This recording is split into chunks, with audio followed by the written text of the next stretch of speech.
तो भैया जे के चैप्टर 251 के लीक्स फाइनली आ गए हैं। ये राय दुरुस्त आए क्योंकि भैया इस चैप्टर में ना तो एक्शन की कमी है ना ही प्लॉट की कमी है और एंड में एक सीक्रेट बहुत ही बढ़िया एंट्री भी हुई है। इनफैक्ट यहाँ तो एक बहुत तगड़ी वाली प्लानिंग चल रही है कि मेगुमी को किसी तरह सुकुना के अंदर से निकाल लेना है। सब बताऊंगा इस वीडियो में, बस एक पहले स्पॉइलर अलर्ट देता हूँ क्योंकि कुछ लोग है ना वो रोने लग जाते हैं कि स्पॉइलर दे दिया। तो भैया तुम्हारे लिए अलर्ट है ये, समझे, हर वीडियो में देता हूं। तो चैप्टर 251 की शुरुआत ठीक वहीं से होती है जहां पे चैप्टर 250 खत्म हुआ था। यानी कि यूटा सुकुना से कहता है कि तेरे को पता है मैंने तेरा स्लैशिंग अटैक कैसे कॉपी किया, तेरे एक फिंगर का इस्तेमाल करके। हैं तो क्या यूटा के पास सुकुना का लास्ट फिंगर है और क्या यूटा सुकुना के लास्ट फिंगर को खा गया है? ना ना ना, ऐसा नहीं हो सकता। मेरी जो मस्त थियरी वाली वीडियो थी, बहुत सारे व्यूज आए थे उस पे, वो गलत साबित हो जाएगी, बड़ी पिलेंगे लोग मुझे। खैर आगे यूटा और यूजी दोनों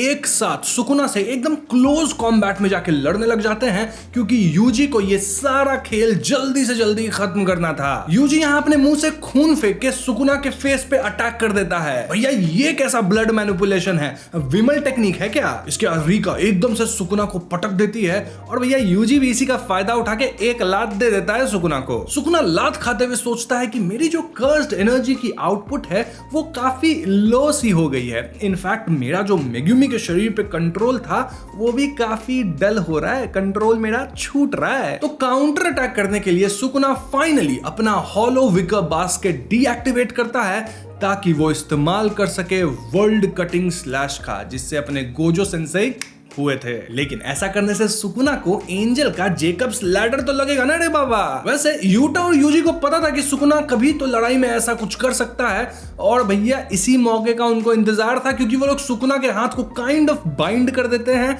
एंड देन सुकुना पे धड़ाधड़ अटैक शुरू कर देते हैं। इनफैक्ट यूटा तो ये भी नोटिस कर लेता है कि सुकुना अभी काफी वीक सा हो गया है, उसके स्लैशेस बहुत वीक हैं, तो ऐसे में हम क्लोज कॉम्बैट में जाके सुकुना को पेल सकते हैं। वो करता भी ऐसा ही है, मतलब सुकुना का स्लैश अब उतना पावरफुल नहीं रहा कि यूटा और यूजी को एकदम काट के मार सके। अब तुम समझ लो कि ये लोग इतना सुकुना को पेलने लग गए थे कि यूटा लिटरली सुकुना का एक हाथ काट देता है और यूजी जो सुकुना के मुंह पे अपना खून फेंक दिया था ना उसको एक्सप्लोड करवा देता है। इसलिए कहता हूं मित्रों, बोलो जुबा केसरी। अब यहां से कहानी थोड़ी फ्लैशबैक में जाती है जहां पे अपना यूजी कह रहा था कि भले ही दो सोल्स को कंबाइन किया जा सकता है लेकिन दो सोल्स कभी भी एक नहीं हो सकते। ऐसा वो यूकी के नोट्स में देखा है। बेसिकली यहां इटाडोरी ये कहना चाह रहा था कि वो मेगुमी के सोल को सुकुना से कैसे भी तो अलग करके रहेगा। तभी हाना यानी कि जो एंजल है वो भी यूजी से कहती है कि मेरी जो कर्स टेक्निक है तुम्हारे इस प्लान से बहुत अच्छे से कॉम्प्लीमेंट होके जाएगी। क्योंकि भैया पहले तो यूजी सुकुना को पेल पेल के उसका जो मेगुमी के शरीर के साथ ट्यूनिंग है उसको हिला देगा, फिर जेकब्स लैडर के हिट से सुकुना और भी लुल हो जाएगा और फिर शायद अपना यूजी सुकुना और मेगुमी के सोल को अलग करने में सक्सेसफुल हो जाए। वैसे यहाँ एंजल पूरा लेक्चर दी थी प्लान के टेक्निकल डिटेल्स को लेके कि क्या कैसे काम करता है, लेकिन उन सब पे हम किसी थियरी वाली वीडियो में अच्छे से बात करेंगे। फिलहाल अभी अपन लड़ाई पे ध्यान देते हैं क्योंकि यहाँ कुछ बहुत कड़क हो रहा है। Now coming to present, Rika और यूजी सुकुना का हाथ पकड़ लेते हैं, उसको खींचने लगते हैं और उसी मोमेंट पे यूटा मारता है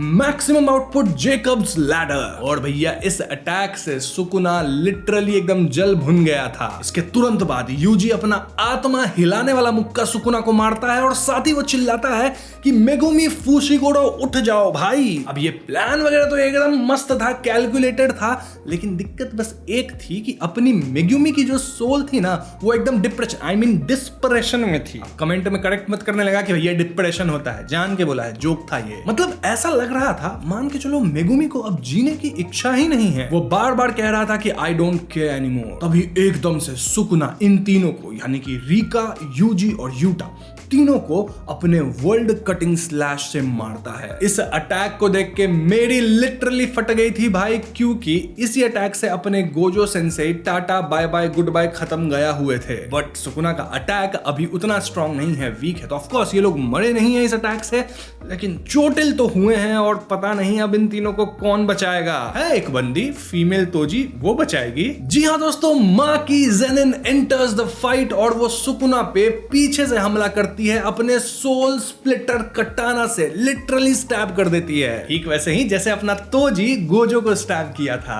हाँ गेगे बहुत ये सब कोइंसिडेंस डालता रहता है एक दूसरे को मिला मिला के। नरेटर यहाँ पहली बार सुकुना को क्रिटिसाइज करता है कि भैया सुकुना ऐसे फुद्दू प्लान में कैसे फंस गया। लिटरली माँ की पीछे से आके उसको पेल दी जैसे कि तोजी गोजो को पेला था। सुकुना इजिली इसको अवॉइड कर सकता था but Here we are. Last में एडिटर्स कमेंट ये रहता है कि एक डीमन जिसके पास कोई कर्स्ड एनर्जी नहीं है वो अपने स्वॉर्ड से सुकुना को स्टैब कर चुकी है। बाकी वाकई डीमन से कम नहीं है मित्रों। और हाँ ये मत सोच लेना कि सुकुना मर गया, नहीं नहीं अभी बहुत जान है उसमें, लेकिन मौका अच्छा है, काफी कमजोर हो चुका है। तो हाँ अब मामला हो चुका है इंटरेस्टिंग क्योंकि सुकुना की हालत बहुत पतली है। अभी भी अपने किंग ऑफ कर्सेस हम सबको गुड बाय टाटा गया करके जा सकते हैं और ब्रेक पे होगा तब तो कोई बात ही नहीं, जैसा होगा पता चल जाएगा आपको। फिलहाल आज की वीडियो में इतना ही। उम्मीद करता हूं आपको ये वीडियो पसंद आई होगी। अगर पसंद आई है तो वीडियो को लाइक और शेयर कीजिएगा। साथ ही चैनल पे नए हैं तो हमें सब्सक्राइब भी कर लेना, डिस्कॉर्ड पे भी फॉलो कर लेना, इंस्टाग्राम पे भी फॉलो कर लेना, ट्विटर पे भी फॉलो कर लेना। जितने लिंक्स हैं सब पे क्लिक कर दो भैया। I'll see you guys in the next one.